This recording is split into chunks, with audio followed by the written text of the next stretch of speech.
Bonjour donc pour ce numéro 4 des rendez-vous du vendredi, encore en solo. Quelques brefs pour commencer comme d'habitude. Lundi, on apprenait par Standard Poor's que si on injectait 60 milliards de dépenses en Allemagne, cela n'accroîtrait le PIB français que de 0,1. Donc autant dire rien du tout, puisque on est largement en deçà des erreurs de calcul, ce qui montre bien que les solutions doivent venir de chez nous et pas de l'extérieur.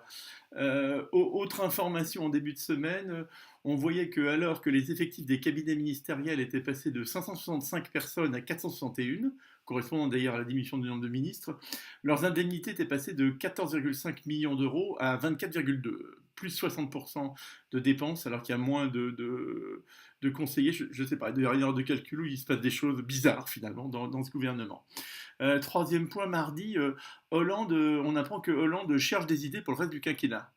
Bah, j'aurais pensé qu'il avait des idées en arrivant, donc c'est peut-être pas plus mal finalement si des hommes politiques cherchaient, avant de se faire élire, d'avoir un programme. Enfin, c'est un peu comme ça qu'on raisonne chez nous citoyens, mais peut-être qu'on raisonne par l'absurde, je ne sais pas, on verra. Enfin, mardi, une sorte de tour de précipitation de Michel Sapin, notre ministre du Budget, qui d'un seul coup retrouve 3,6 milliards.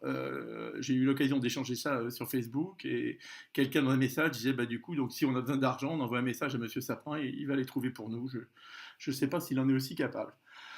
Enfin, un énorme couac au milieu de semaine avec cet aller-retour dû au député Bapt qui crée un amendement qui veut taxer les dividendes des sociétés en les soumettant aux charges sociales, ce qui est évidemment absurde, au nom de quelques abus, toujours la stigmatisation, et donc la fracture qui s'augmente, encore plus de fragmentation entre les Français. Il y a les méchants, il y a les gentils. Il faut vraiment arrêter ça, et donc un discours des mots sur l'entreprise et une réalité qui est tout autre. Je voudrais cette semaine finir surtout sur la réforme territoriale, qui est un des sujets extrêmement importants qu'on a abordé dans les propositions de nos citoyens, et notre vision sur la transformation de la réforme territoriale, et me réarrêter sur quelques chiffres pour montrer l'urgence du sujet. On a réappris encore en début de semaine que sur les 10 dernières années, les dépenses d'équité locale avaient augmenté de 3,3 points dans le PIB, c'est-à-dire qu'elles étaient passées de 8,6 à 11,9, et que la moitié seulement était due à la décentralisation, ce qui montre bien la dérive des dépenses publiques. De l'autre côté, on a un Sénat qui courageusement dit on ne va pas faire 13 régions, on en fait 15, on va bientôt retourner à 22. Et donc on voit l'absurdité du raisonnement de ce gouvernement sur l'équité territoriale, parce qu'il ne le pense pas globalement. On ne peut penser une réforme des collectivités territoriales que si on pense en même temps le rôle de l'État et le rôle de l'Europe. On a bien 4 niveaux vers lesquels il faut aller. Nous avons pris position en disant l'Europe, l'État, les régions, les communes. Alors pourquoi des régions et pourquoi des grandes régions? Pourquoi nous sommes en faveur des grandes régions au niveau de nos citoyens? C'est pas par dogmatisme, mais le rôle des régions, c'est vraiment d'être les acteurs économiques de demain.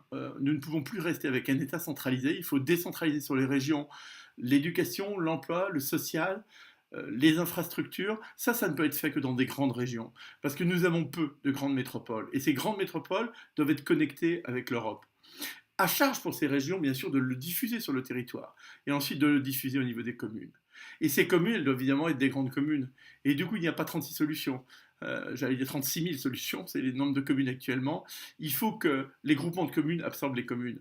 Alors vous allez me dire, mais on va plus avoir nos maires de proximité. Bah si, vous pouvez parfaitement garder des maires de proximité qui vont être les échelons déconcentrés des communes. De la même façon que les départements vont être décidés localement par les régions de savoir où elles ont besoin d'être présentes sur leur territoire. Mais qu'est-ce que ça veut dire cet État centralisé où on décide depuis Paris, on veut maintenir des départements, on va décider depuis Paris qu'il faut 36 000 communes, desserrons les étaux, donnons de la liberté aux différents Français, et nous aurons à la fois des économies, de la liberté et plus d'efficacité et plus de croissance. J'aurai l'occasion de revenir sur ce thème du lien entre la croissance et la réduction de la dépense publique prochainement.